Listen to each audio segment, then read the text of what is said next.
we've been like, God, we're almost like on the brink of shutting down. It's extremely fun and amazing. And then 1 minute it's, oh my God, this is terrible. I just want to get an employed job. The skill set is not enough. There are some very talented people, even to this day, that I know that are just not busy. But Daniel Priestley made me realize that I need to be working harder when I'm not shooting. Shooting's the easy bit.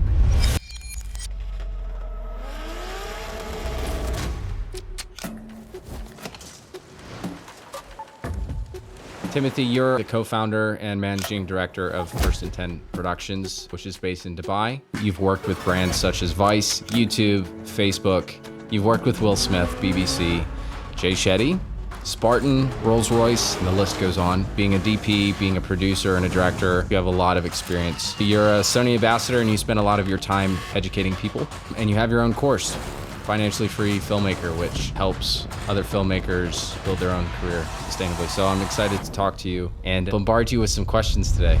Thank you, mate. Pleasure. Thanks very much for the glowing intro. And yeah, it's good to see you again, mate. It's good to see you. Yeah, you too. Obviously, we've worked for the last 5 months in Dubai. So yeah, it was a great experience. Let's talk about your life, your sort of journey.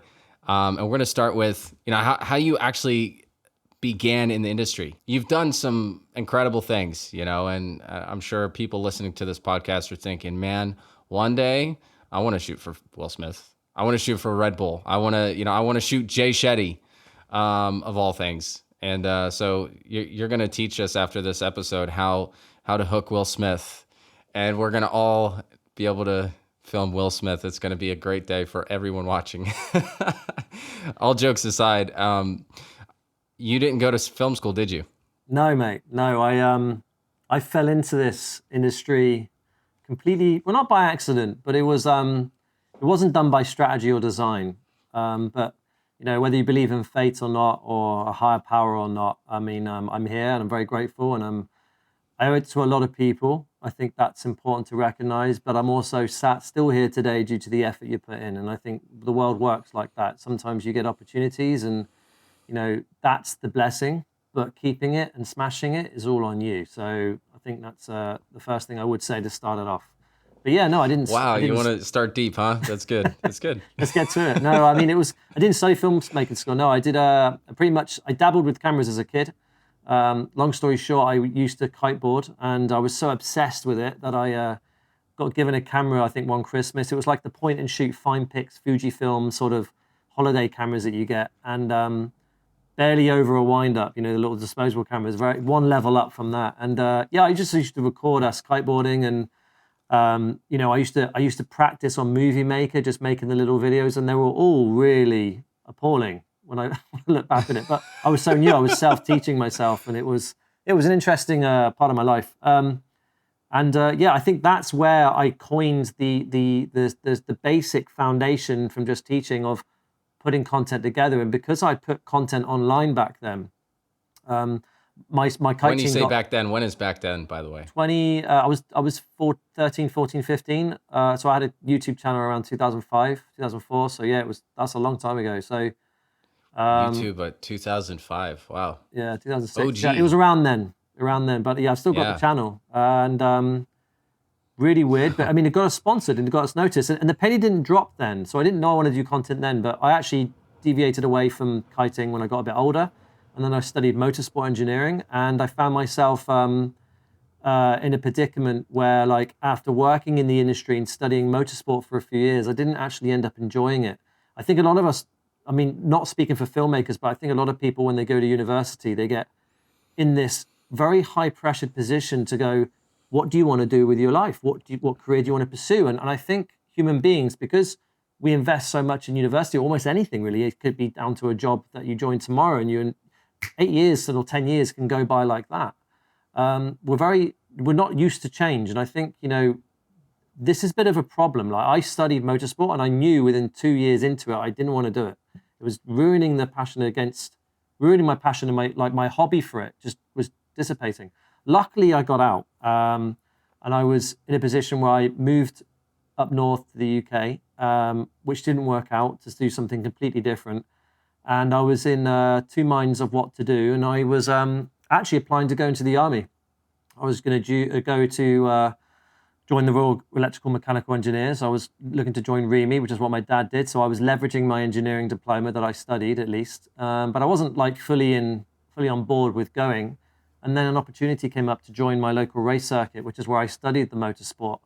And funnily enough, at the time when I was trying to get advice and call people around, no one was picking up their phone. It was one of those days where no one was answering, and I needed to let the person know that was offering me the job then and there that if I was interested in the position, because they wanted to fill it before the weekend. I ended up flipping a coin on it stupidly. Back then, it didn't seem a big decision, but I look back on it now and I think, goodness me, if that thing would have landed on the other side, who knows? Wow. And then I ended up working at a race circuit managing the media, which was, I knew that going into it, it would be a little bit different to what I'd studied. So I was open to the idea of kind of getting my foot back in the motorsport pool.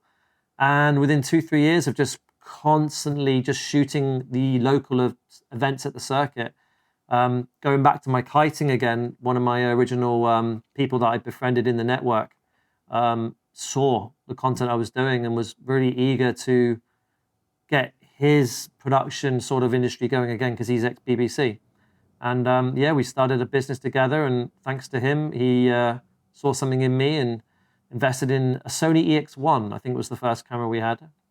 And I learned to shoot broadcast. We did loads of motorsport events, and within the first 2 years, we'd traveled to 22 countries. We'd met a load of rich people. Back then, it was smart, mate. This is one thing I don't give credit to the situation, is that I picked an industry where there were rich people circulating.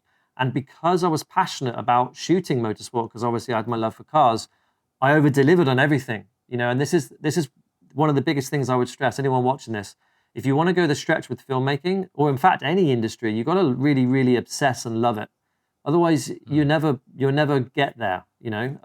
Luckily back then it was all accidental, and I was keen for it anyway. But I wouldn't have got where I am today without being that that person that would go that extra mile. And fast forward to Dubai, we met some interesting characters along the way. My new business partner now, Rajiv, through an Indian billionaire motorsport enthusiast. And then, several years later, I started a business with him and Peter in Dubai, and the rest is history, mate. So, that's long story short. I could go deeper, but I don't want to bore your viewers. So that's the run through. Well, you moving to Dubai was quite a risk of faith, I think, right? Risk of faith. It was risky business. You guys came, started the business together, and it didn't necessarily kick off. The minute you guys came, right. I'd love to hear maybe bring us into that moment when was it a coin toss, or there was a moment when you're standing out in the balcony and you're considering are we going to go back? Yeah. Talk to us about it. Well, see, so I landed in Dubai. This is where I think most filmmakers go wrong. I landed in Dubai, already had shot for Motors TV, Sky Sports. I'd done Time Attack Championship, Santa Pod. I worked with Ferrari, Porsche, Mercedes. I traveled all Europe, parts of India. I did Mumbai marathon. I did documentaries. I'd done loads, so I knew what I was doing. But I landed, and Dubai slapped me. It really it had no mercy whatsoever. And that's not a detriment to Dubai. I think if you move to any new country, if you don't know anyone and you don't know how to run a business, you're going to suffer. So this is why the skill set is not enough.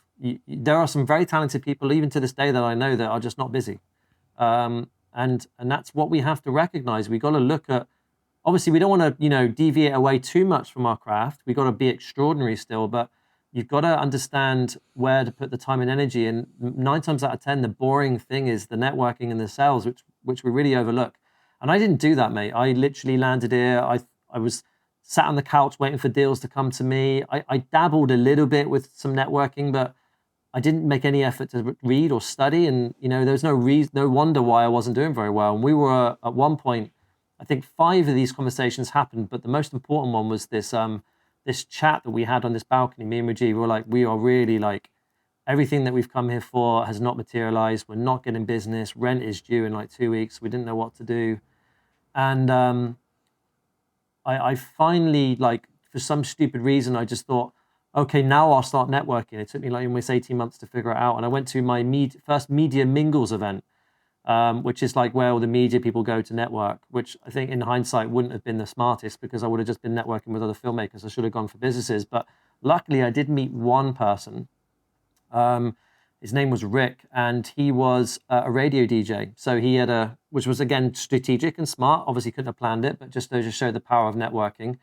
Because obviously he's a radio DJ, he knows a lot of people. Social butterfly, which is good for selling because you need to be liked and known and trusted when you sell.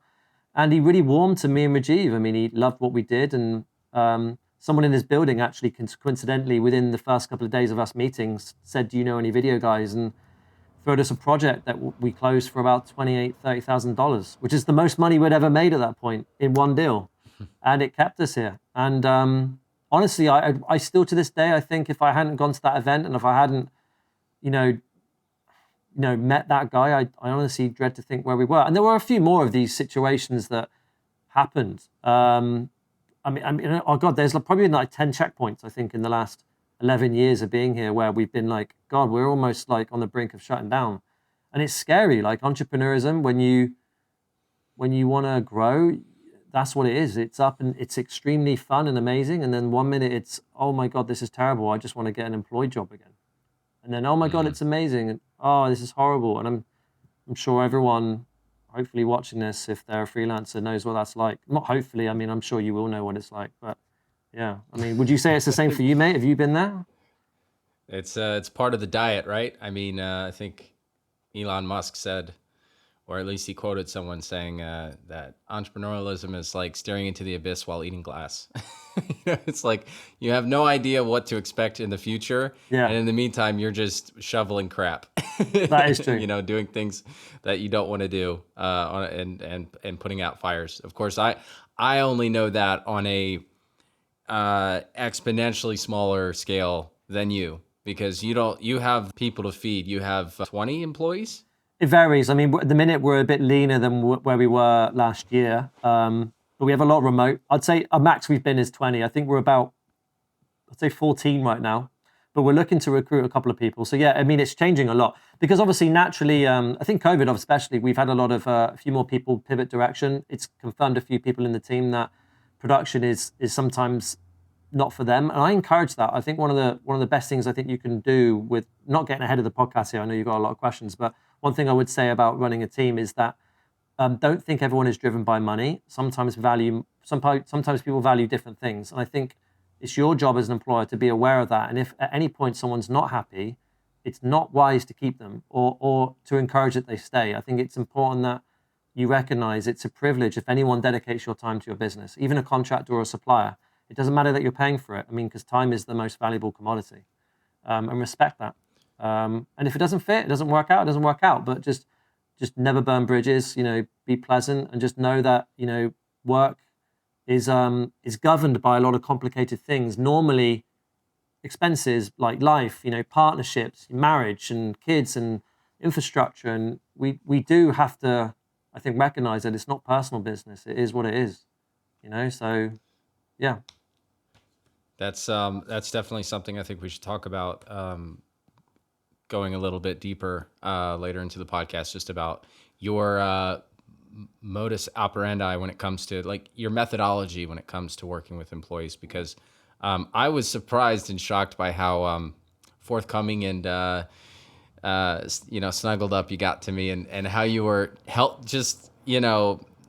doing your most pretty, mate. That's to why. help. It's because you're pretty pretty.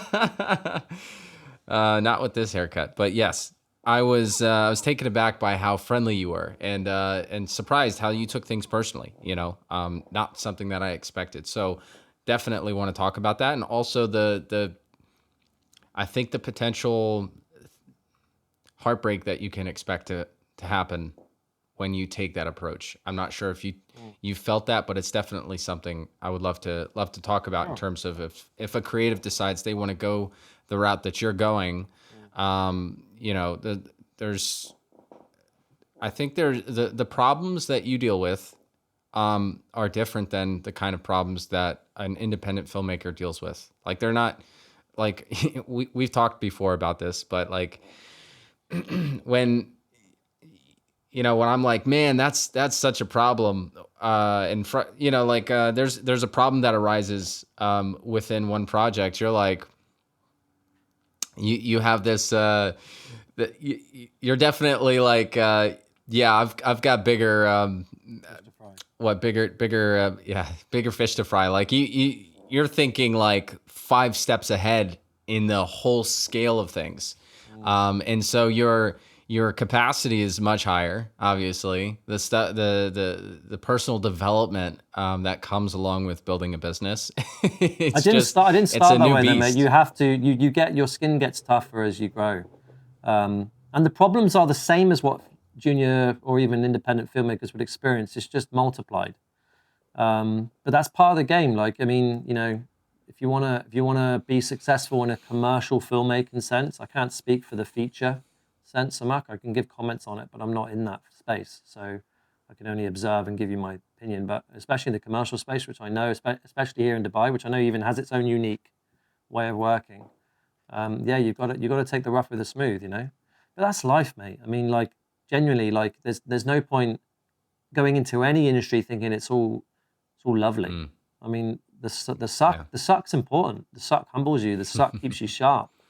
The competition, the fierceness, the difficult clients. I mean, those are the things you need to learn to navigate. And when you get good at navigating them, only then will you be stopped by bigger problems. It's just like levels in a game, mate. So yeah, everyone can do it. It's just it eats a lot into what you're prepared to sacrifice, and that's the reason why the 1% is the 1%. I mean, there are 1% filmmakers.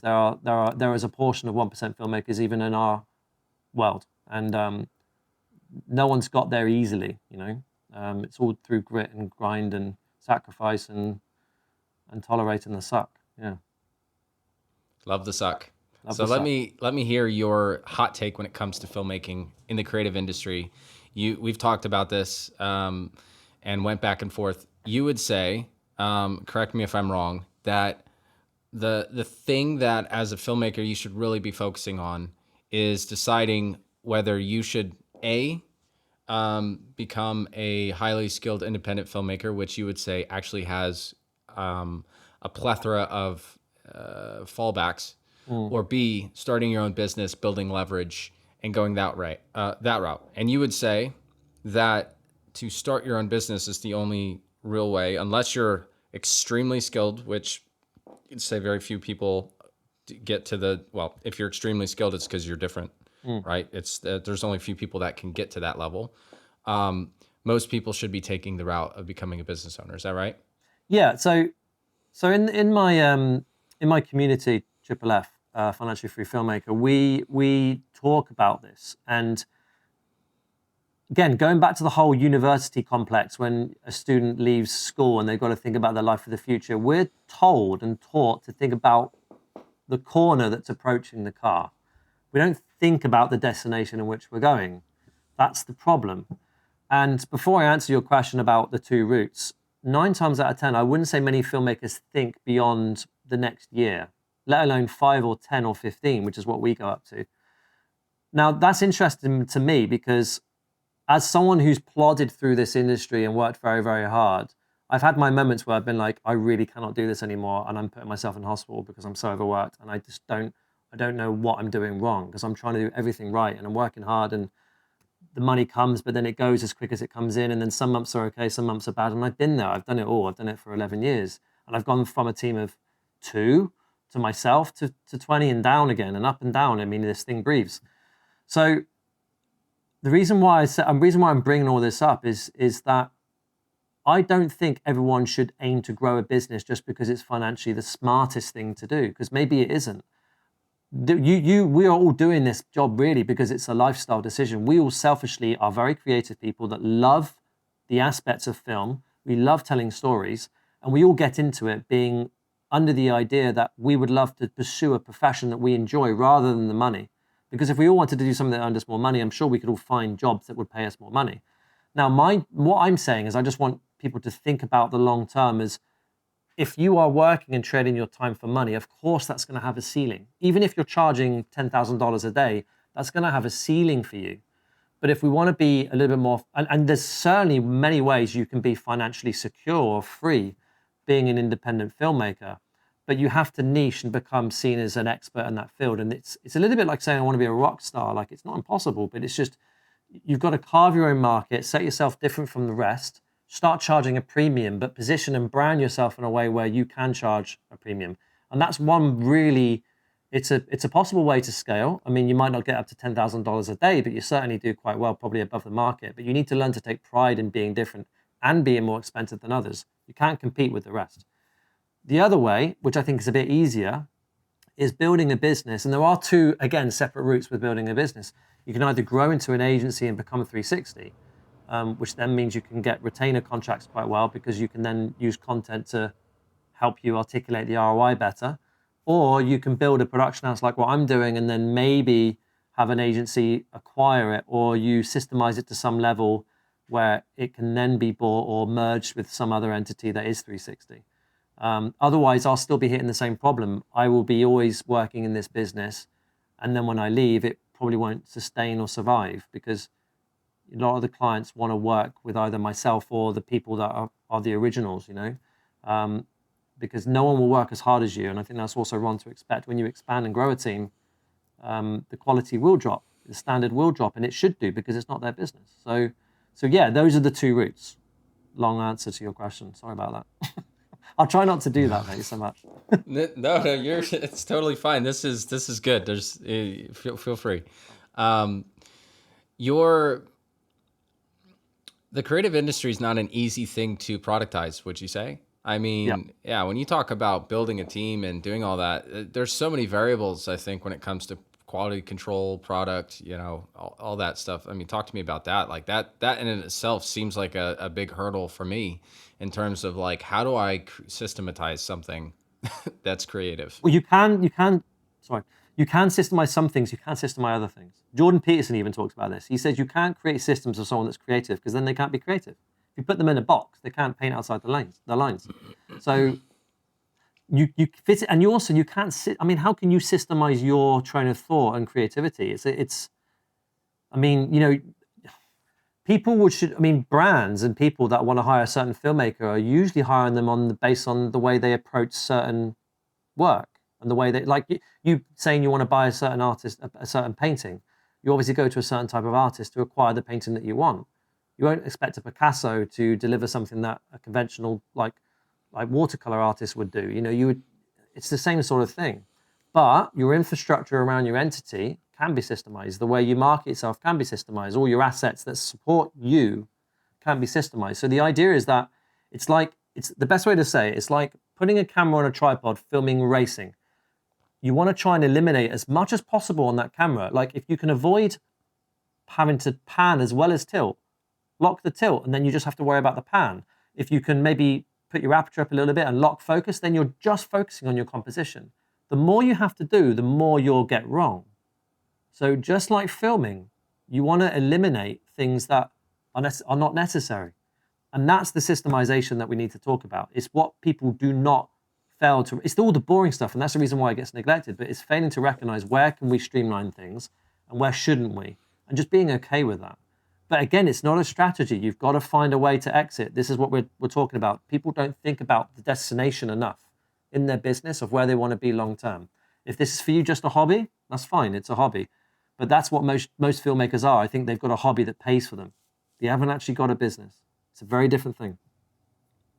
So I said before this podcast that I was going to treat this like a boot camp. So I'm going to get into that boring stuff that you mentioned. Sure. Give me an overview of the kind of things that you would say, if you can productize these things, it would actually really do well to help you scale or at least have a sense of quality control. Okay, what are the kind of things you should think about? So the first thing I would say is, rather than me telling you I can give you some examples of what I do in my business, but rather than you just ripping off and I'm just going to do what Tim does, because it's very irrelevant, I think, to start with the assets first. What you need to do is start with the journey first, because you, Shane, will be very different to how I would execute a shoot. It's not to say it's bad, it's that you'll have your own style, right? So what you need to first of all do is, from start to finish, think about what the actual customer journey is in this timeline. And go, okay, so is the customer experience from when I start doing my storyboarding? You're like, well, no, let's go a little bit further along. It's actually from when you maybe get the brief, or maybe from when you get your first introduction to the client, or maybe it's from when you actually put yourself in a position where you could be introduced. So the idea is, if you think about a timeline of how you serve someone, and then you look at the different milestones and checkpoints in which that customer experiences, then you've got an external journey. And then in parallel to that exact timeline, you've got an internal journey, which is what you need to do to ensure that the customer experiences certain things.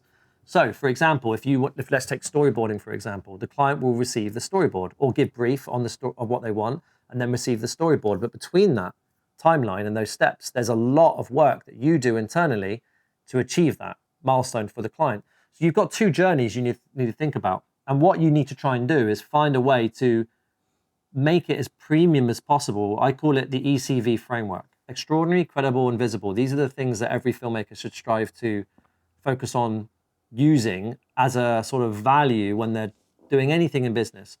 So by doing this process, you cover the extraordinary element. You're finding ways to streamline and consistently deliver something that you could bring someone in for, or you could make it really, really standard, or something that, you know, a client would come back to and go, okay, this is familiar, because clients and customers love things that are consistent. It doesn't actually matter about the quality. I would say what's more important than how good you are as a shooter is how consistent you are. Like, you know, McDonald's is not the best burger on the planet, but it is very consistent, you know, and some people crave that. You know, the people are quite happy to pay a lesser price and go with, you know, something that they know and trust versus a Wagyu A5 burger that could cost 5 times that. So I would focus on being consistent. Now, to give some example assets of what I would do. So like something like how you would ask questions to your client to receive the information in order to know if you can serve them is an asset that you can create. You can create a process to get information from a client. You can have a system in way files are delivered that look really premium compared to other people. You could have a system in the way your shot list, call sheets, storyboards, mood boards, treatments, and all them look. You could have systems in how you advertise yourself and you're in social media. You could have systems in how you offload your content and store the files. You can have systems on how you construct your edits. You could have systems on how you train new team members. You could have systems on how you get new team members. You could have systems on how you measure the prospects that you speak to. You could have systems on how you network. There are a million things, and this is what we don't talk about. It's everything else outside of pre-production, production, and post-production. Those are 3 things, and they're slap bang in the middle, and you've got about 60% either side, or 40% either side of stuff that you need to be looking at. It's 20% of the work. 80% of the work is actually here. And this is what we don't think about. This is what you can systemize. If that makes sense. Yeah. So you're talking about creating these things. Well, obviously, I'll just put it in my turf.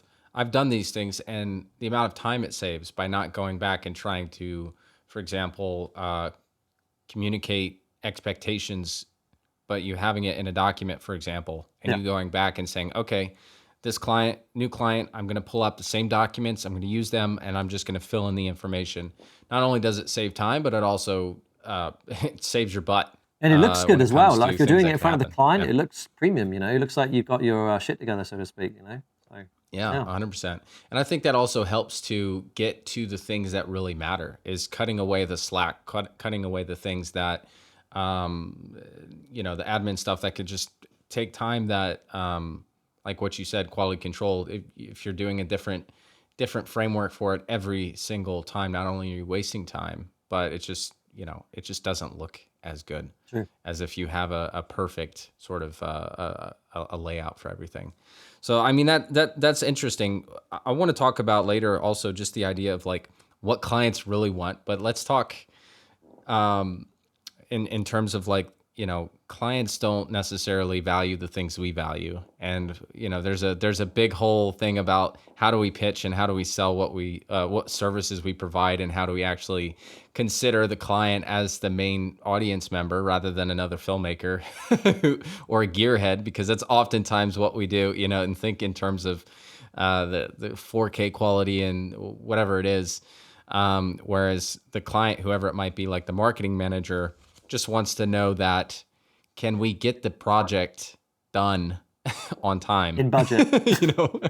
Yeah, on budget, exactly. Going back to the whole thing of like, do I want the Wagyu or the McDonald's? Exactly. And you find the more you work with other businesses, the reason they want the McDonald's is because they can trust it, it's safe, they know exactly what they're getting, And that's the irony of being in the creative industry, is that depending on the client that you have, unless you're in the narrative field, well, even in the narrative field, actually, there's there are other voices that could care less about the things that we care about. Very true. You know? Very true. So yeah, anyways, let's talk about, building a business.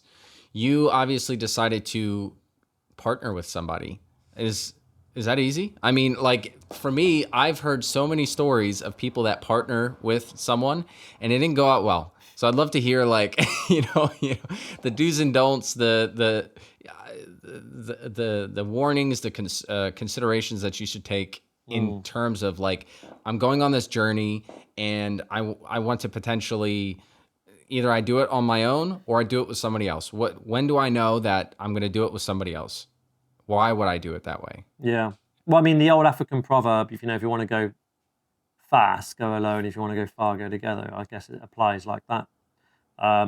There's been times, I'm not going to lie, where I've been like, God, this would have been much easier if I was just by myself. But then again, I wouldn't be sat here with all this kit around me, with the jobs that I've experienced without my business partner's support.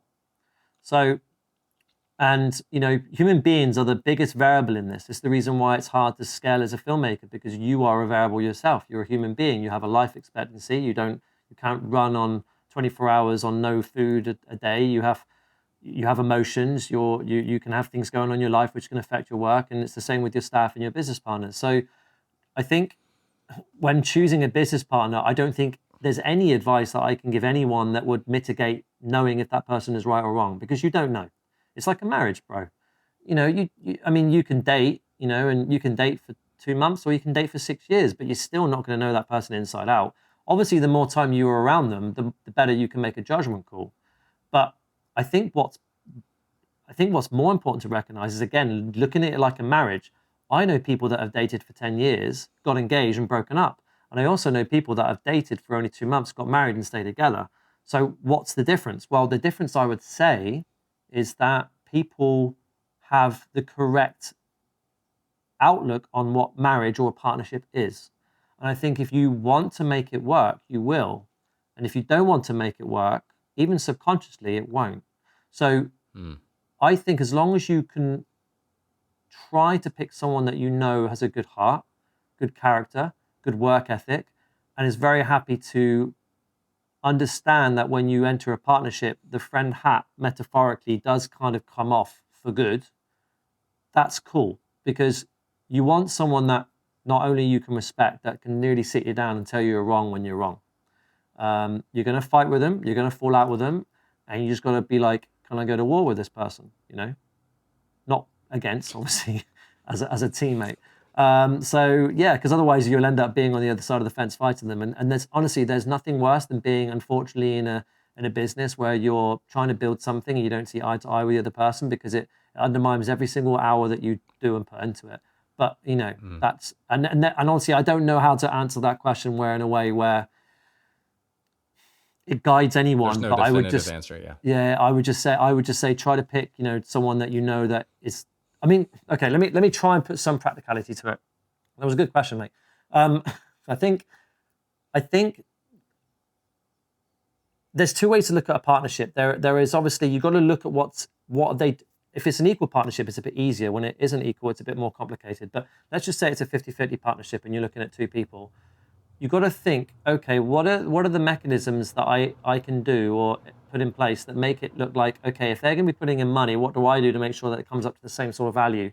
Or if you're both putting in money, are you able to put both the amount of time in? Because when you start getting scales that are unbalanced, that's when resentment builds. So I think you just need to make sure that if you're full-time in your business and your business partner is part-time, then they've got to compensate by putting a little bit of money. And then you've got to put a value to the extra time that you put in. And then that value of that hourly rate needs to be then matched, because I feel like your time should be even Stevens in terms of value. Unless someone is like the age of 60, who's doing sweat equity and has had 5 decades of work beneath them or 4 decades of work beneath them, then obviously they're going to have a slightly value. But if you've got someone around the similar sort of age, then you can pretty much just say our monthly rate is this. And then, just working out what people are adding or contributing or monetary. So you've got a time and a money angle. And I think that's a way to kind of set the tone and the sort of foundation out, because I promise you, if you don't think about that, you could be going into a partnership with someone that doesn't achieve what you think they should be achieving, and then that's when the issues build, and it's just not communicating. So you want to almost, in a way, shit test the partnership before it even gets bad. You want to talk about issues, you want to talk about exits, you want to talk about what happens if this doesn't happen. And I think that's a way to safeguard it. But again, going back to what I said, choosing the person, there's no way to mitigate it. You just got to try and get to know them as best you can. Just know that that you respect them. They're kind. They've got good character. They're skilled. They're patient. They're not emotional. I don't think they should be emotional. It complicates things when people get emotional. Yeah, and that you both want it to work. That's what I would say. That is. Yeah, I think you've just described the crux of most creators and filmmakers that I've talked to. And the reason why they like to be independent is that right there. You have just it is Pandora's box. When I think of the question, what is fair? That question comes with a plethora of friction, because who determines what is fair? And also, how do you know, just like you said, how do you actually know where this person is going to sit 2 years from now? You don't necessarily know. And at the end of the day, I think it comes down to a judgment call on character, of vision and alignment in vision. And I can imagine it definitely, where in one sense it introduces a lot more challenge, in the sense that you're not your own anymore. I mean, correct me if I'm wrong, but you're now responsible to another person to demonstrate value within the partnership. But you're also not the only one calling the shots. Yeah. Well, you can be. I mean, one of you can be the person steering the ship. But you're right. I mean, you've got everything becomes double pressure. You've got two households to run as opposed to one. You've got two personalities to manage. But the benefit is you've got two people working at the same time. So we have to understand that, yes, although there's a lot of drawbacks with having a partnership, there's a lot of amazing advantages. Like, for example, I've had a lot of equipment invested in the early stages of this business that I couldn't have afforded without the business partners. I've had Rajiv bring Connect, the Will Smith Connect that I've worked with came from my business partner, Rajiv, So, to have that sort of clout and to add that to my resume to say that I've worked with some of the biggest names on the planet, I owe that to my business partners, and that's the advantage with working with people that are much more senior to you and have more life experience. If anything, the risk was more on them because they put money in and they entrusted in someone that was young. So luckily, I'd like to say I've got good character. I've done right by them. I'm very loyal, and I'm not ignorant to the fact that I wouldn't be here without them. But obviously, you do have your limitations with also pushing back on partners and knowing sometimes they're right, sometimes they're wrong. And you just, again, all of us want it to work. And I think that's the important thing. If you want the marriage to work, it will work, but it has to be an equal put-in. And I think soon you get to a position where it doesn't then become about keeping score, because you've gone through so much. I'm at a point right now where Rajiv, if he decided to go away for a year, it wouldn't matter to me because we've gone through too much for it to be a thing now. So I'm luckily in a position right now where there's very little things I think that would have to happen for me to not want to be in business with them. I'd want us to benefit. If we were to come out of it, I'd want us to both benefit from that. And Pete as well, our guy in the UK. So that's the interesting dynamic and phase that I'm in right now. So I've actually come from getting really, really far in life because of the partnership. And would I say it's worth finding a way to partner with someone? I would say absolutely, especially if you're looking to grow a team. Because you cannot, again, your ceiling is low, bro. When you're by yourself, the ceiling is low, most likely. With the odd exception, but it's lower. Yeah. Well, I think it's interesting what you described, because I think also in marriage and relationships, if you're asking the "is it fair" question, actually I read this in the book by Chris Voss, negotiation expert. What's the name of the book? Splitting the Difference. Yeah. I think that's the name of it. And he talks about this, the question of, well, when they say that's not fair, that is a warning sign, in terms of that's not the right framework of question, because when you start thinking in terms of, fairness, suddenly put you in a sort of a negotiation arm wrestle. But what you talked about was the sense of, and well, just to sort of connect the two ideas, when you go from trust, or sorry, when you go in the beginning, obviously you need to be able to say that I can hold my own weight. Now you guys are past that point. You guys trust each other, and you're there together through thick and thin, as I see it, or as I understood you said it. And I think that's obviously the question isn't like, is he pulling enough and fairness? That's not the first thing that comes to your mind, I think, in terms of when, for example, Rajiv goes to the United States and does something, because and you can trust his intentions at this point, right? Yeah. So obviously that's something that has to be developed, but it's not something that you come to overnight, I'm sure, as well. I mean, obviously, there are parameters you obviously set. Like, if you went away for 10 years and didn't speak to me, then obviously it'd be very different. But like, yeah, it's like when you see the house, it's like, I see lots of podcasts these days of these guys talking about like finances and how like couples do it. And I guess, again, going back to the whole marriage metaphor, I'm using it because I think it's appropriate, but they say like you become one, everything becomes one. So it's like whatever projects you bring in becomes one. If you are not involved in some things and they are, it doesn't matter, because it improves the house. And it's quite fitting that it's called a production house, because it is a house. You got different people inside it, mouths to feed. You've got a little family, and I mean, to be honest, it has a lot of stresses running a big team. But I mean, God, I've had some amazing. I've forgotten. I've had so many experiences, mate. I've forgotten so many. Like, I've forgotten more than most will ever know. Or however the saying goes. And in a way, that's amazing and scary at the same time, because I can go down the street and go, oh, I remember that place, we had that, and then there was a week shoot that I forgot about and suppressed because I've been so busy. So yeah, it's amazing what we've experienced over the years, and I owe it all to the team and the partnership, and could not have done 10% of what I've done without everyone's support. It's well, I think there's a benefit to, well, one of the benefits I would say that I see on the outside looking in, coming into the production house for that period of time, is that Rajiv is a dad, and he is there's every person within the company has their own thing that they bring to the table in terms of personality and obviously contribution to the project overall. But there's also, as I see it, and I see this a little bit of a common thread throughout other companies when it comes to two people. There's someone who's focused a lot on the relationships, and there's other people that are focused more on the production, managerial, the admin side. And you're able to piggyback on each other's strengths, right? Like, Rajiv really both of you guys are phenomenal when it comes to working with people, mind you, but he's also a dad, and that has its own value and its own merit. And it brings a bit of,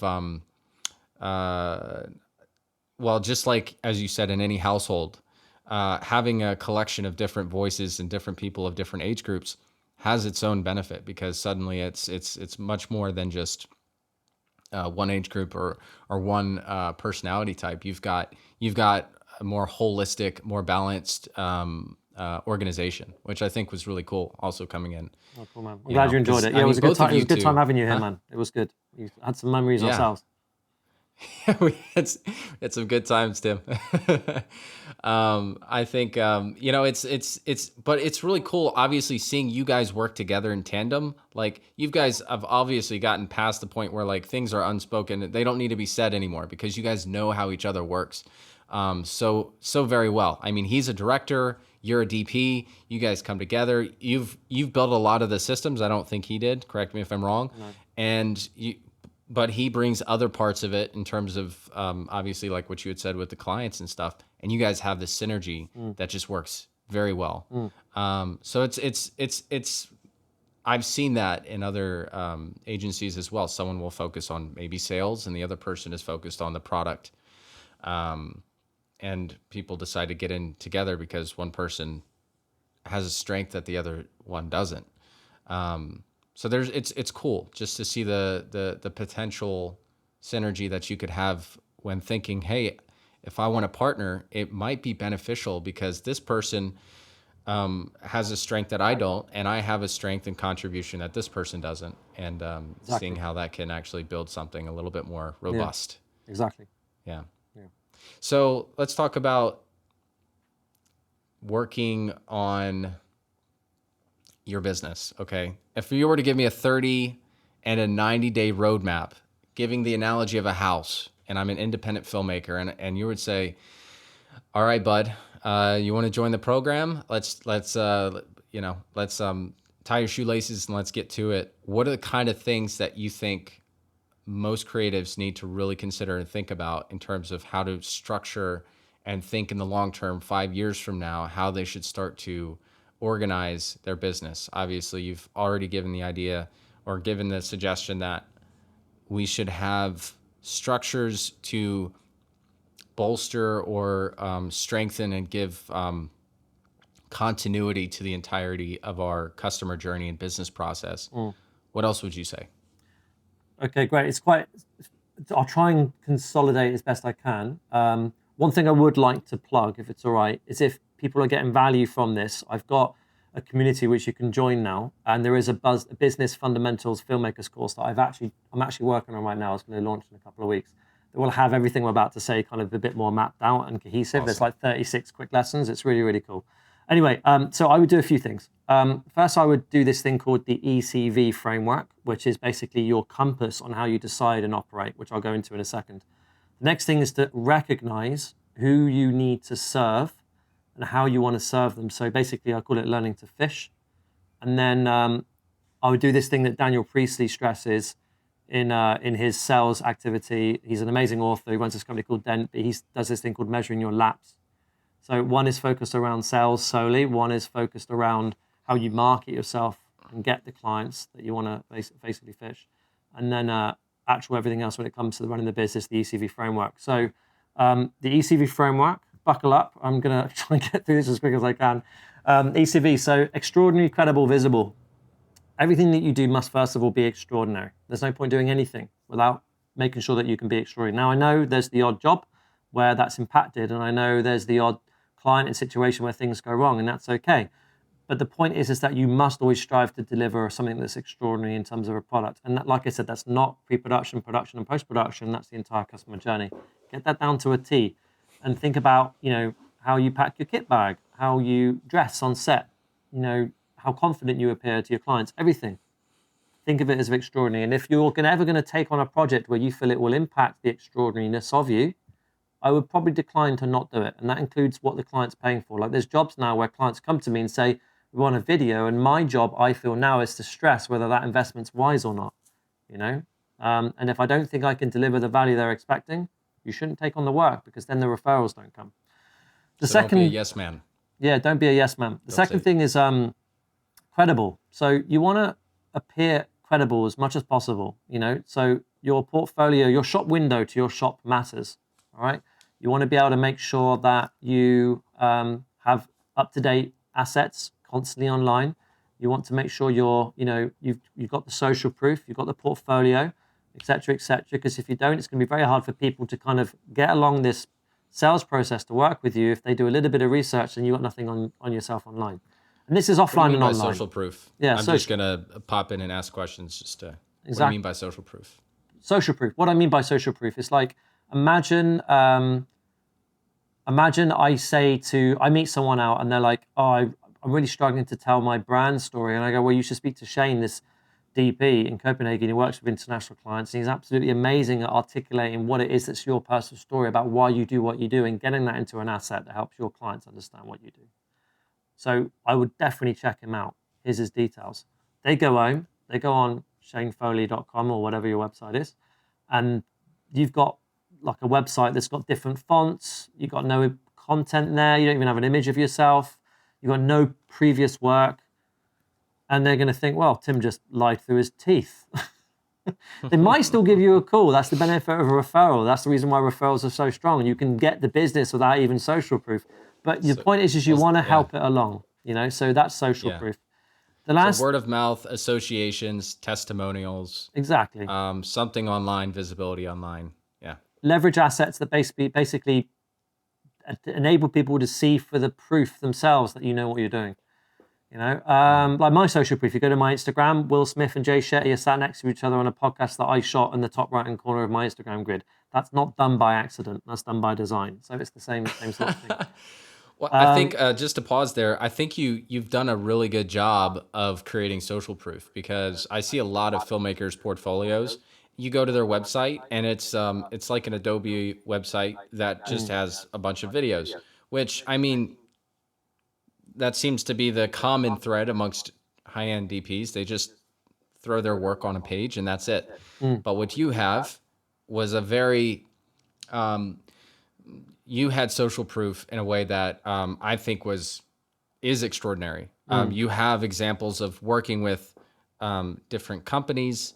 You have a bio. You have well-structured, beautiful layout with your website, with your Thank you, man. with your Instagram pages, and it's very, like, you very quickly realize, okay, these guys know what they're talking about. Exactly, and the irony is, I don't actually have data very much. So this is what I know. You and me talk a bit about this, and this is something I'd love to get into, because there are immense benefits to posting all the time, but it's not always, I feel, 100% needed. Like my production house, I cannot, I'm not saying it's good.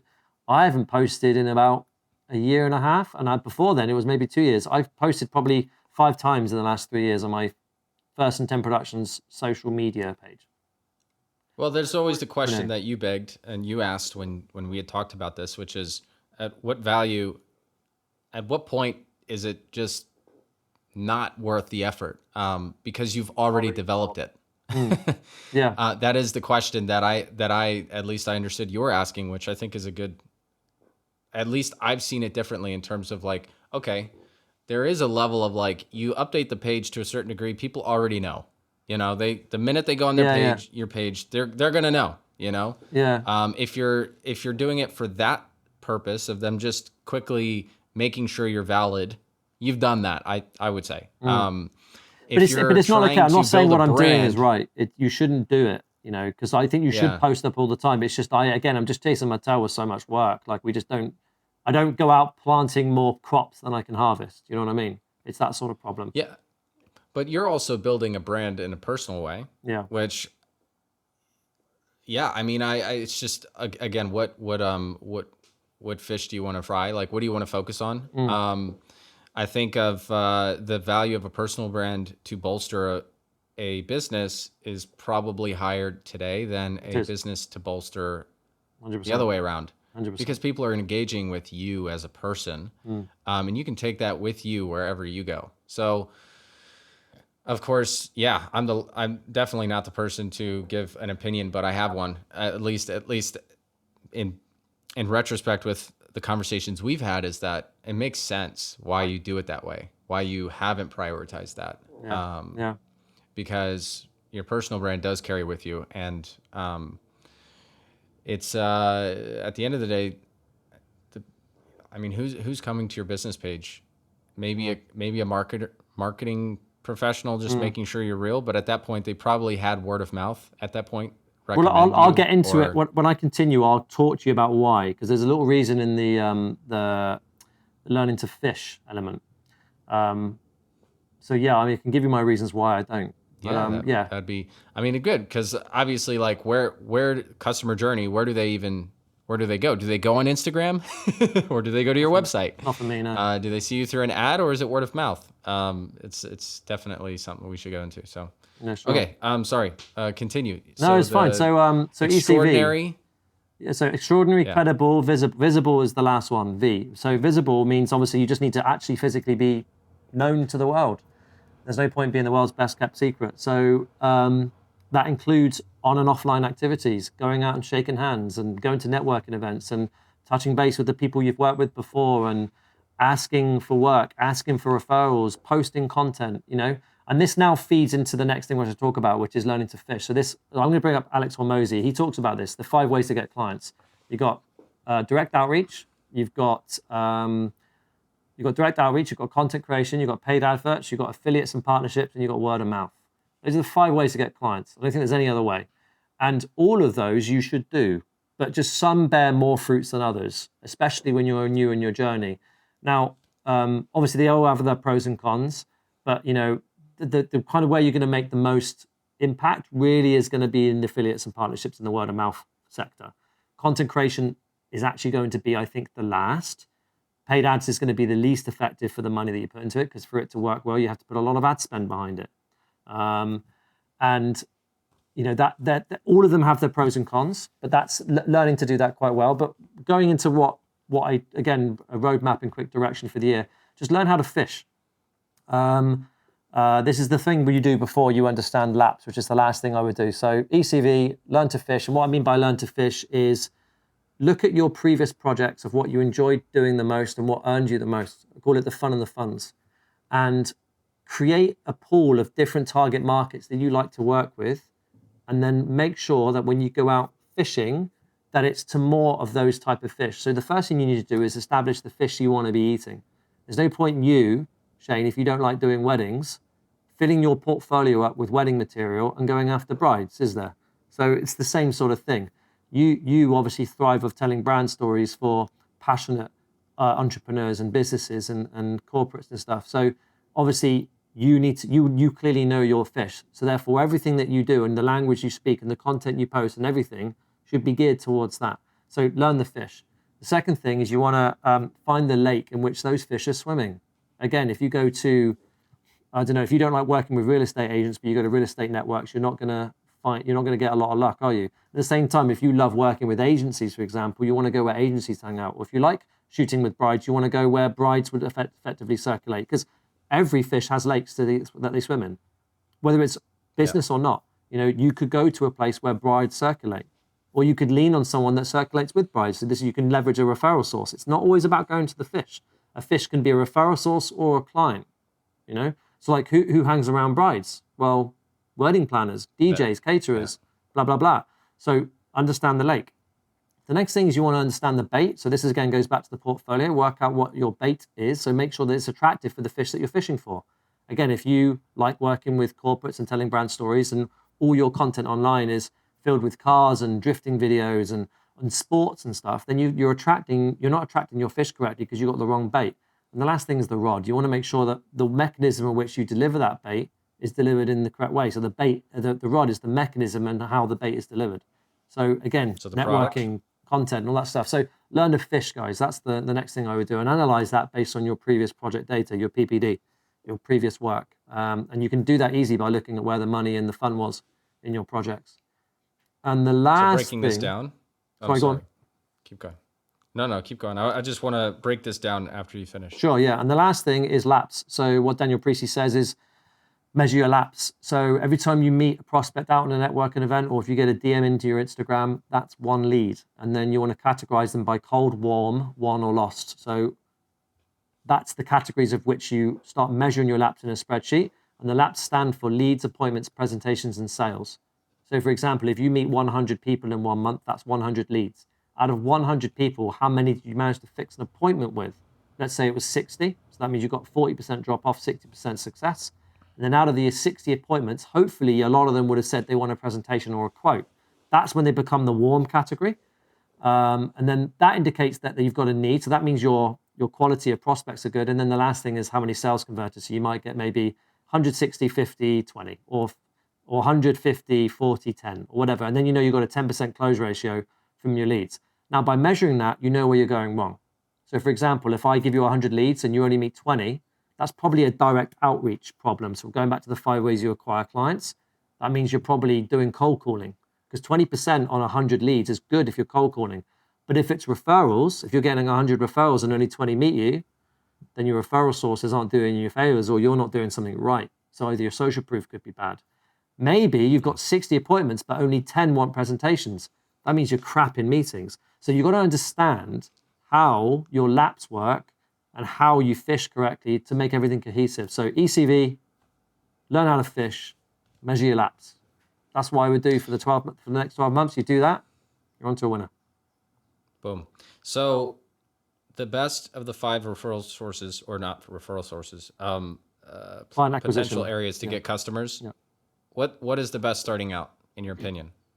Well, if lowest hanging fruit. Well, if you've got no data at all and you're like a new entity, you've got no choice but to do direct outreach and post a bit of content. And it's a slow burn. But this is where becoming a man of value is. Like, the goal in the beginning of when you're a content creator should not be to try and get clients. It should to become a man of value, to become skilled, to get a portfolio. It doesn't matter if you work for free. And this is why I disagree when people say you should never work for free. I think that's rubbish. I think you should work for free. How can anyone pay for you if you don't know what your value is? If you can deliver value with your skill set and you've got clients giving you referrals and testimonials, knowing that you deliver value, then you're valuable. If you haven't got that, you're not valuable. Your time doesn't mean anything.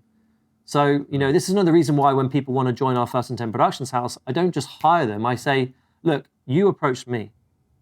I don't know what you're like. And I need you to just let's just work together a little bit. And I need you to kind of invest some time into us so that we can get to know what you like. We need to date a little bit first. And I think it's the same for business, for new people. So the first thing is direct outreach. Ask your friends to refer you work, but just do it low risk, low cost, low value. Just get the portfolio together, because if you get like 10, 20 projects underneath you, even if they're all free, new client going to your website doesn't know that you did those 20 projects for free.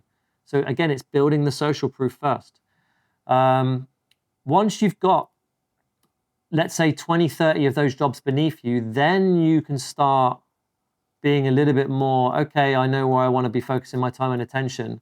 And then that's where the referral sources and the word of mouth start going into play. So the irony is that when you say there's 5 ways to get clients, direct outreach, content creation, paid advertising, affiliates and partnerships, and word of mouth, these 2 happen organically. Paid advertising you're not going to do because you're going to put ad spend and you've got nothing to show off. So content creation and direct outreach are the only things that you can do. But if you do it well, these 2 happen. And that's where the money's made, is these 2. So like, for example, my partnership with Sony bears me a lot of fruit. Not just personally in my own brand, but in my production house. It's a good credibility tool. If I partner with an agency, they're going to act as business development people automatically for me. They're going to be funneling me briefs all the time. If I partner with a referral source, let's say I'm doing weddings and I partner with a wedding DJ, that's going to feed me business. So that's really good. But again, you're not going to get those partnerships without the social proof. So it depends entirely on where you are on your journey. I think you need to figure out where you are. And if you're very, very new and you haven't got any clients yet, that's okay. But you cannot expect to be anywhere close to where you and me are, Shane, if you've got no experience or value or proof behind you, and if you have, but no one's willing to refer you, that means your product's crap, and you need to go back to the ECV framework first. That's the reason why I say it's important to do that first. You have to be extraordinary. If you're not extraordinary, no one's going to refer you. And that includes being consistent. It doesn't mean you're the best shooter. It just means you're consistent. Extraordinary doesn't necessarily mean the best filmmaker on the planet. Just means you're consistent and you deliver a good product. Yeah, and the product, we can talk about this as well when we do the tier list. The product is not just the final video. It's actually the process for meeting deadlines. It's making sure there's clear communication. And I find that those things in terms of clear communication, I would say are arguably in some circumstances more important, in terms of like, if we were to say, like, do we want to have a highly skilled filmmaker who's a pain in the butt to work with, and the process for post-production is just everybody wants to pull their hair out, versus having an okay filmmaker, maybe the lighting wasn't perfect, but the communication was very clear, and all the, everything went smoothly. I find that, at least the clients that I've worked with, a lot of times, those are the things that really matter to them. Yeah. And every client's different. Every client's different. What they value is different. You're right. But it is that headacheless. Yeah. Yeah, it's exactly, headacheless. It's being quick to respond. It's being very clear in what's happening, and so that they don't feel left out. I mean, those things really do matter, and they can add up. Expectations communicated from the front, all that stuff. So okay, so I'm going to lay out what I've just heard you say and put it and package it. Please do. Yeah, so a filmmaker starting out, and then a filmmaker who's farther along in his journey. First off, start with direct outreach. And I would say maybe there's, when we talk about becoming a man of value or a woman of value, a person of value, a vendor of value, creating something, creating goodwill, I think is something that Hormozy talks about, which Right, yeah. can be very valuable starting out. Like, hey, you don't need to exchange money in the beginning necessarily. What you can do is exchange value in what you do have. So let's say you're very skilled, but you don't have the portfolio. Okay, there's an exchange here that can happen. You can find someone who's credible, who is a person of influence, for example, whether it's a vendor at a wedding event, and say, I will give you something of value. I'll make a video for you, or I will make your life easier by creating, giving you a discount or whatever it is in exchange for a testimonial, word of mouth referral, Yeah. or in exchange for a video that I can showcase on my own portfolio, right? So I think in the beginning, it's definitely getting away from the idea of like, I need to make money off of this transaction.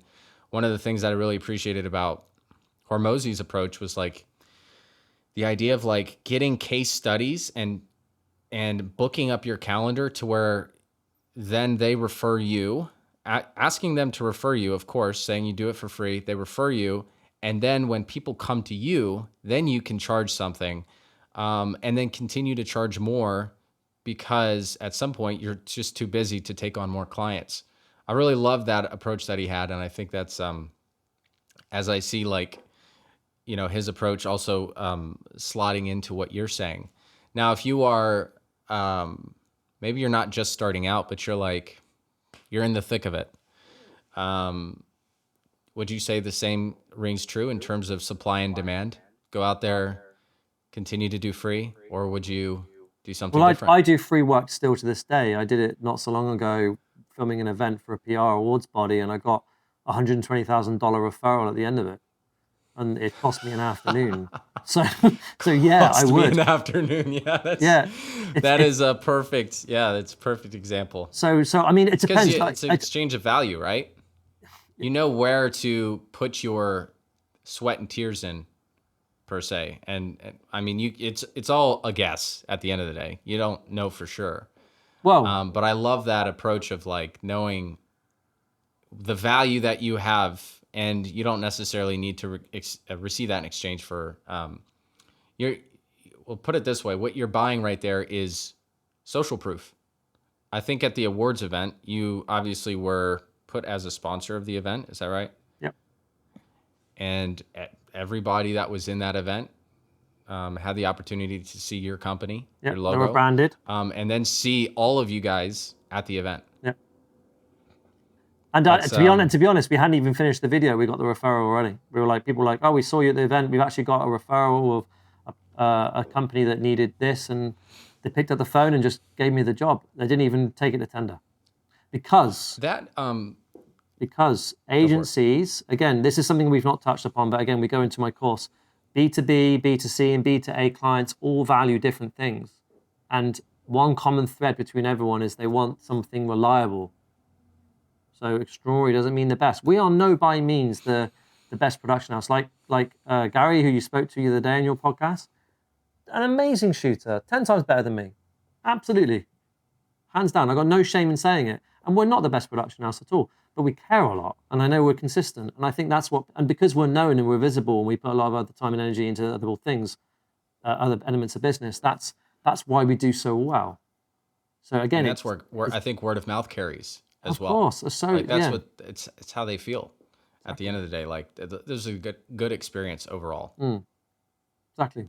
That's the whole thing of like them just coming up to you at the event. I think that's a perfect example of like understanding the real client.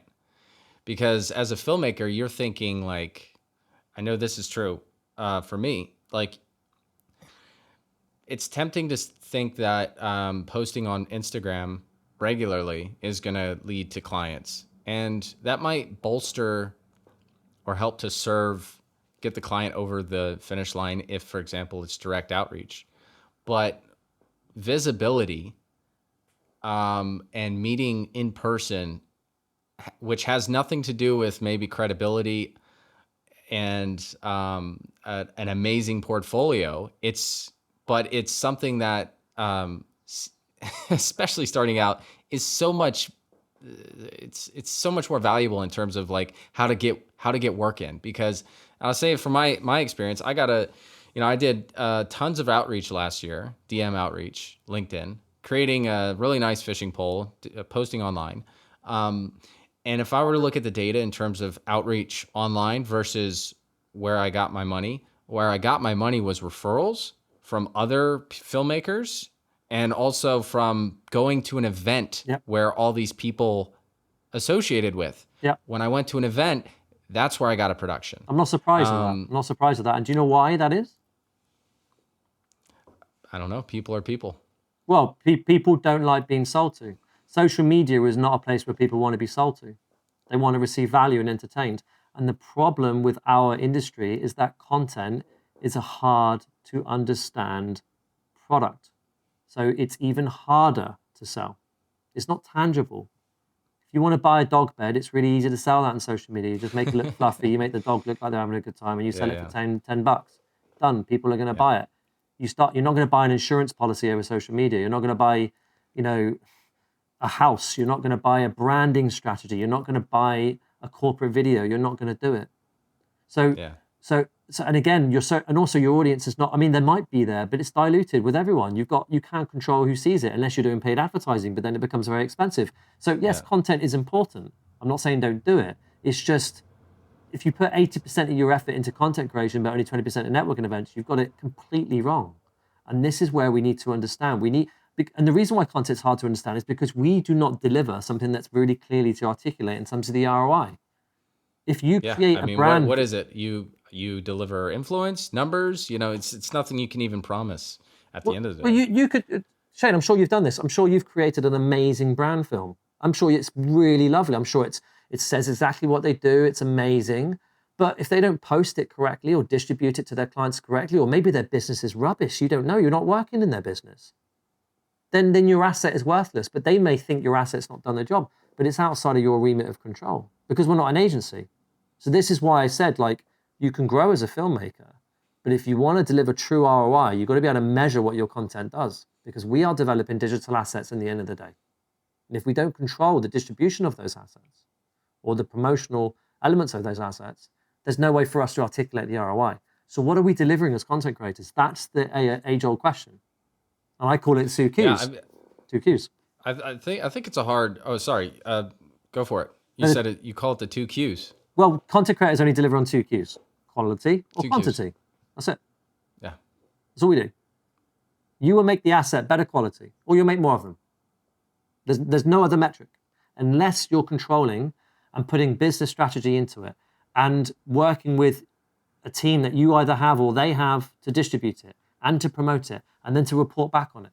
And if you're not doing that, then you cannot say the ROI is there. So this is where content creators struggle. If you want to grow your business and you want to say my video got my client, 100 leads, okay, laps. 100 leads of what? Did they convert? And everything outside of lead stage is your client. It's not you. So anyone that says, "Oh, my business can get you thousands of dollars," is lying unless they're an agency. I'm sorry, it's bullshit. Sorry for my French, but it is complete rubbish. It's not true. And we have to own that and be okay with it as content creators. We have to understand where our job starts and ends. Unless you're selling to different clients, B2B, B2C, B2A, and you work with different teams to help build those metrics into examples, or you grow into an agency. Yeah. Well, I think the idea of quality can be expanded even further, right? Because different production houses will have a different expression at the end of the day, and that goes back to the idea of creativity. But when you talk about what are you selling to the client, that's an interesting. It goes back. I think of what we had talked about, what is fair in terms of being with a partner. Who determines what metric we're hitting and if we hit it? If it's not something that we can quantify, for example, and that can be a problem, especially if a company is spending a couple $100,000 or dirhams on a project, and then they don't properly distribute it. Is it a crappy asset? No, absolutely not. Right. The problem goes to, it's just like a hot plate. And did they take it to the finish line? Did they use it properly? And that can, I think articulating your services in a way that is, that speaks the language of the customer is so important, right? I think, and I'd love to hear how you articulate it, because at least on my end, I think of like, okay, what does my video production service provide that no other client, or that, well, what does it provide at the end of the day? It provides influence. It provides credibility. For example, if I create a strategy for branding assets with a brand story, and then I create testimonials, what I'm doing is giving strategy for the company to actually be credible, visually credible online. And also I can give them assets to make more sales. So, I mean, there are like things that you can't quantify it, but if I guess the only metric we can do is say, what is the data on video as a whole? Maybe not on what we do, but like video has become, and it's the reason I even got into the industry, knowing that it would be a good choice, is that video is going to take the world by storm, and it has. And it's becoming increasingly more relevant for any company looking to build goodwill and a brand online. Like, you're not seeing these infographics online on Instagram anymore. You're seeing real people, and the ability to communicate and add value is, I think, becoming one of the most sought after skills today. And that's something we have access to, is to bring visibility to any company, right? Yeah, no, exactly. We're the gatekeepers to get a lot of it out there and to a high standard. Because like you said, you're going to create an amazing brand story and a load of testimonials. Now the client could use this, because that's the difference. Everyone's got this now, and there are people killing it with this. That's the problem. That's why a lot of the old age DPs are getting a bit antsy now, because it's like anyone with gimbals have replaced Steadicam operators. It is. It's just like technology is becoming so easy now. Like, you can pick up an A6500 Sony and it will deliver an image which looks amazing. And then people running around with Buranos are like, what the hell? This guy's charging $100 and getting a video. I mean, because at the end of the day, like, content's content, and they're getting so good now. Like, the people at the top are battling to keep their position, because there is a wave of people that are quicker, faster, getting things out there quicker. And it's like, at what point does speed overtake quality? And this is where, what you said, like, sometimes it's not about being the best. Sometimes it's just getting the job across the finish line. We're at the point now where it's like, is what we're doing truffles to pigs? Is it necessary? Like, if people can now get away with growing their business well with basic cameras and phones, what is the need for a Venice 2 or a Burano? People. This is why, this is why I don't think. And when I speak to all the Sony students when I go to these workshops, even though I'm a Sony ambassador and my job is to promote the Sony ecosystem, I say people don't buy cameras on quality anymore. I don't think that's no longer the state of play. It's changed. That ship has sailed. It's not coming. It's gone. You don't buy cameras on quality anymore. Deliver on ergonomics? Everything else. And ergonomics. Workflow? Ecosystem. Ergonomics, ecosystem. How easy it makes your job. What the auto function's like. How easy does it make your job? So yeah, that's it. So, man, it's strange times. It is. It's strange times. Yeah, exciting. That's for sure. Yeah, I mean, I was reading on a forum about how DaVinci Resolve used to cost like $100,000, and it would cost 300 Swiss francs just to rent and go into a studio that had DaVinci Resolve in it. 300 an hour, I think it was. Now you can buy it one-time license for $300. And I also had read this week about an older filmmaker who was talking about how, back in my day, you didn't have all these filmmakers coming up out of the cracks with their cheap cameras, and now the competition is higher, and people can provide a similar level of quality for a fraction of the price. And, it's people are wanting more quantity over quality now, or at least because the quality is so good and the demand for quantity is there. It's definitely the industry is that's what it changing is. quite rapidly. You need to, that's what we do. 2 Qs, quality or quantity, and sometimes they're together, sometimes they're separate, and that's okay. That's completely okay. Yeah. So let's talk on a tier list of the most important skills that you can have as a DP. Are you ready? Yeah. Okay. Camera operating, S tier, A tier, B, C, or D? I think you need to know the fundamentals. So yeah, I'd say A tier. You got to know what you're doing. Yeah. Okay. How about lighting?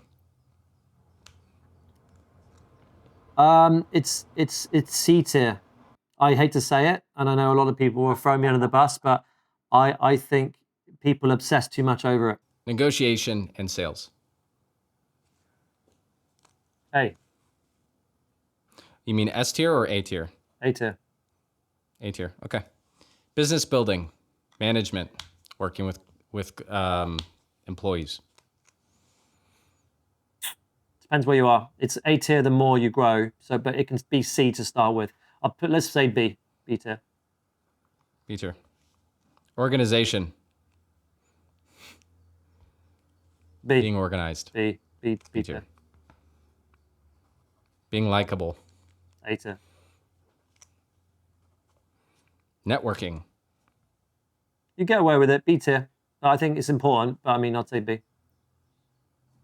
You can get away with it. What would you replace it with for? Well, I would say that if you do lots of other things correctly, networking naturally comes anyway. Because I know lots of introverts that do very well for business in a network capacity. They're not out smashing networking events.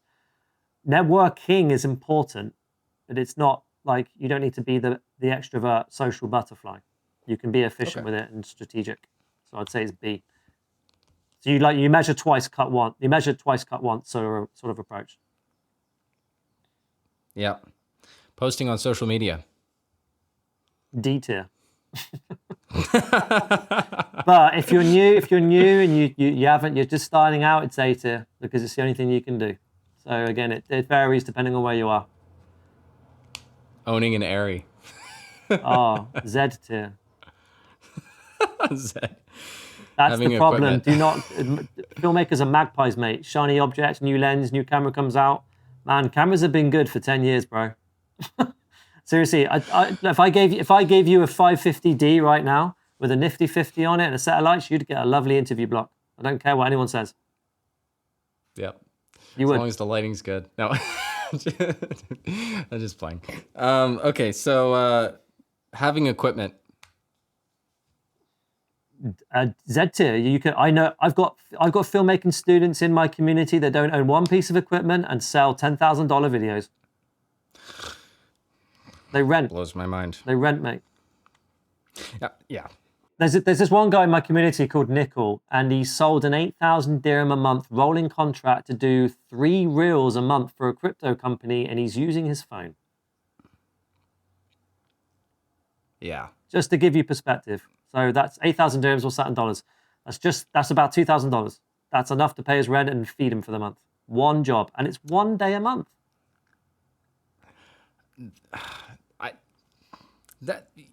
I have so many thoughts with that, but I will. I think weird. that's for another conversation. That's really interesting. It is. It's interesting. So, but I hand it to him. At what point are you buying your camera just to feel bigger and deal with the insecurity? Well, the thing is, I don't want to go down this road either because I agree with you. And as a Sony ambassador, I think you need the right tools for the job. But I'm just saying, it's funny. It is funny. You can't deny with the data. If it's happened, it's happened. And if they're happy, they're happy. Do you know what I mean? And going back to the age-old question, what does the client actually want? Yeah. Ruffles the pigs, right? They don't always care about the cameras. No. Interesting. Okay, so those are the questions. Now I've got some a few maybe rapid-fire questions before we call this a day. Top people that you follow and you recommend people follow when it comes to business. Oh, that's quite easy. Daniel Priestley, number 1. for the strategic asset and just learning how to sell. Gary V for the culture and humanizing and humble aspects of business. Alex Hormozy, just for his community advice and that sort of thing. I quite like Rob Moore. He did this amazing book called Life Leverage. He's very good. And yeah, I think those top four. So Priestley, Gary V, Alex Hormozy, and Rob Moore. Top book that changed the way you perceive life and business. Well, Daniel Priestley made me realize how much work I have to do when I'm not shooting, and that the list is gargantuanly large. If you're ever bored as a filmmaker, you have not got it together. Trust me, you have got a list as long as you're on that would take you 80 years to build. You are not done with business. You've got a lot to do. So Daniel Priestley made me realize that I need to be working harder when I'm not shooting.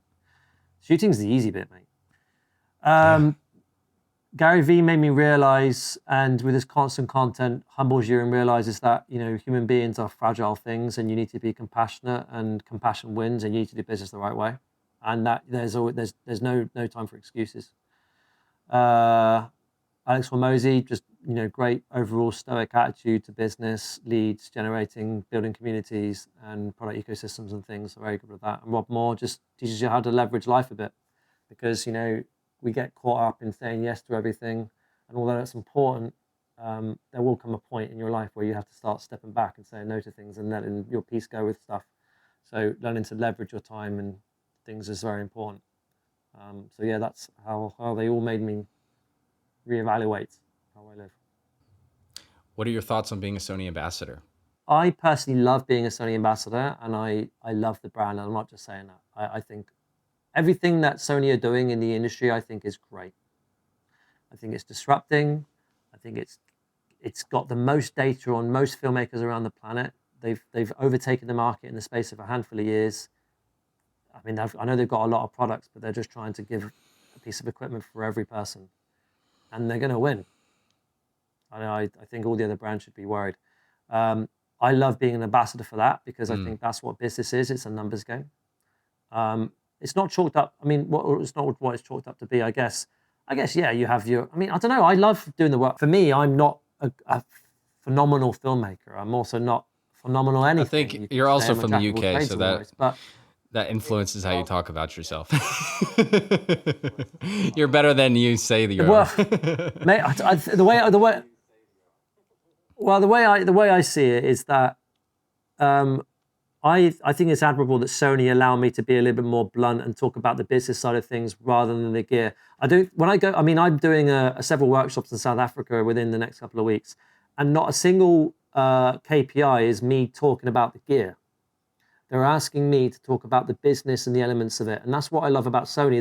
They're wanting their content creators to understand that these are tools to do a job, and that we just pride ourselves in being the best tool for the job.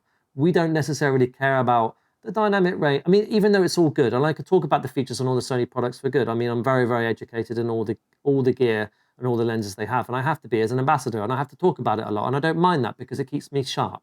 And it keeps me savvy as a DP, which is what my responsibility is in the end of the day. But I feel there are a lot more important things going on in this industry that we do not talk about. You know, we've not talked about one piece of equipment in this entire podcast. And if any filmmakers made it to the end of this podcast, then you're already a little bit different than the majority, because I guarantee a lot of people would have tuned off already, because it's not their vibe and it's not their jam. And I'm sorry that people do not, I mean, the people that don't find it as their jam are never, ever, ever going to scale past the 5-10 year mark. They're going to get bored, tired, and leave the industry, or they'll be forever trading their time for money. And the beauty thing is that this is either a hobby that pays you, or it's a professional career. And if you're a professional career, the crap that we're talking about is very, very relevant. And I think it's great what Sony do for me, enabling me to talk about it.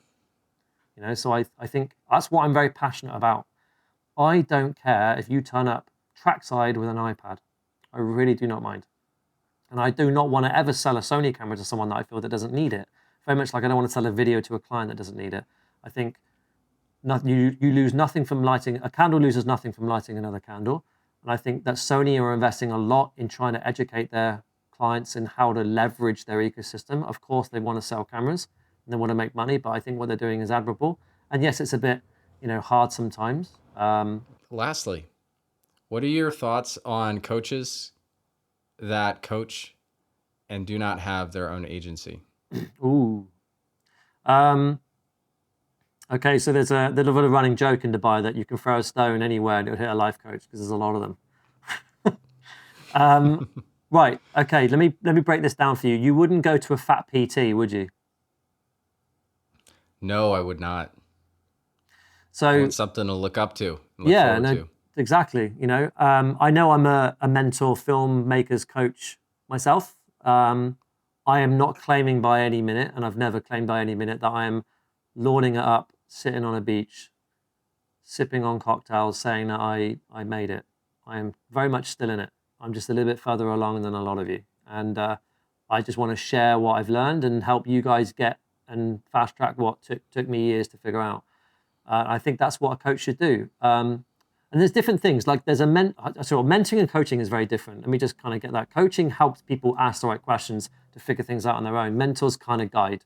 So a mentor will be like, tell me what to do. Coach would be like, what do you think you should do? And that's the difference. And although I think it's a different hat that you have to wear and swap sometimes. So sometimes, obviously, I'm a bit more directional and this is what you should do. And then there's sometimes it's like it's trying to help them discover what their own voice is and what direction they should be going. But at the end of the day, business is quite simple. And I think if you're going to ever invest in a coach or a mentor, make sure you do it with someone that's actually done it to a very high standard and knows what they're talking about, or who is already in it, because the landscape changes quite a lot.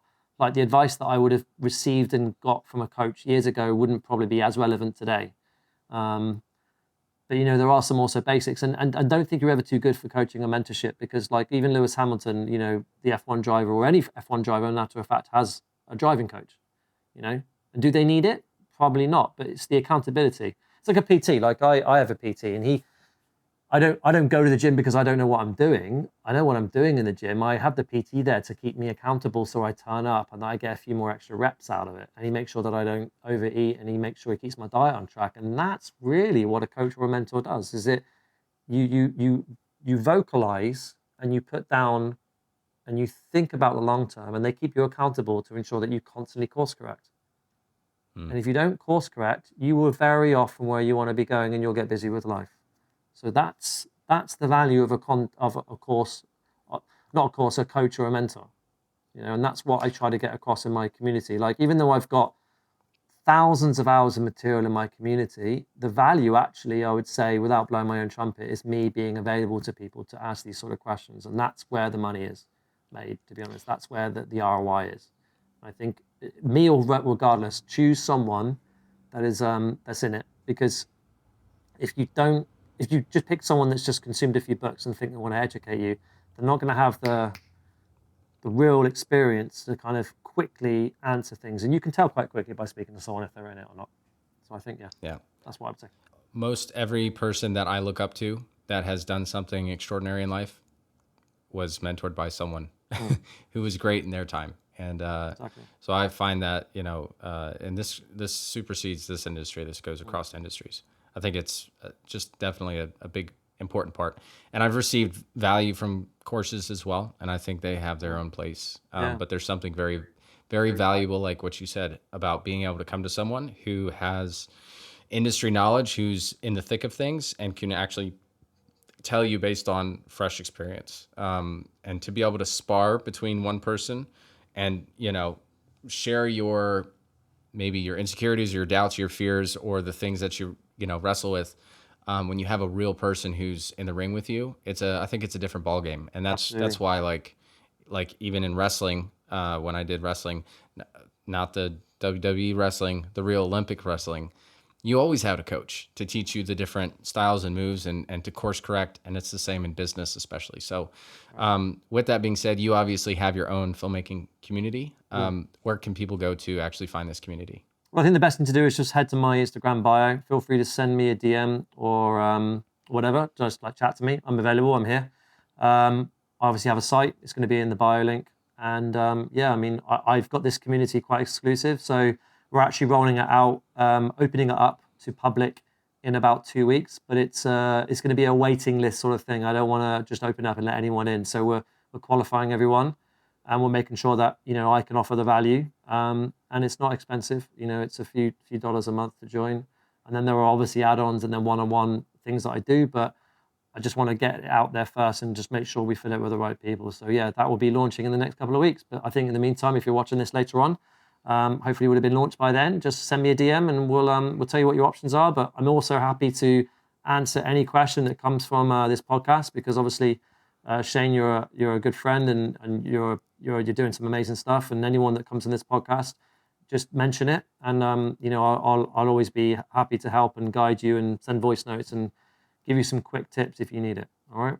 Awesome. Yeah, Timothy is definitely one of the most open people in the industry, and he's a good guy. I can recommend him, and that's why I have him on the podcast. Thanks, So, man. last question: what's your vision for the community, and what do you think was your goal in creating this course in the first place? This community and courses inside it, I think the goal for me is I just want to help save content creators years of hassle. I don't know. I've not thought about it visionary enough, but I know I get quite, in the last 2-3 years of me constantly speaking to filmmakers with the Sony workshops and working with thousands over the years, I see so many common mistakes, and it's just, I'm getting a bit fed up seeing us struggle, because I know how hard we all work. And, you know, knowing the suffering that I've gone through, I don't think it's fair that, you know, people gatekeep. So, you know, yeah, I mean, obviously I've got a lot, it takes a lot of time to do this. So it can't be for free, but I mean, you know, it's not my main thing. My main thing is my production house. And as long as I'm doing this, I will help people grow. So yeah, just to help a new generation of filmmakers streamline the suck.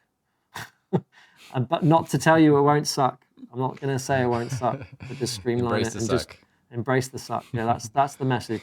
Teaching filmmakers to embrace the suck. That's what it is. There we go. We just figured it out. Right, that's the vision. That's awesome, man. Great, man. Well, thank you for joining the podcast, Tim. Thank you, buddy. Thanks for having me on. Thank you for listening to the podcast. If you enjoyed it and you want to hear more and grow in your own professional journey, then I invite you to join me over on YouTube, where I'll be posting more there as well, and also on Patreon.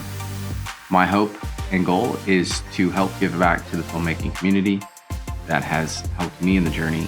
And if you know someone who I should interview, then let me know. I will see you in the next video. Cheers.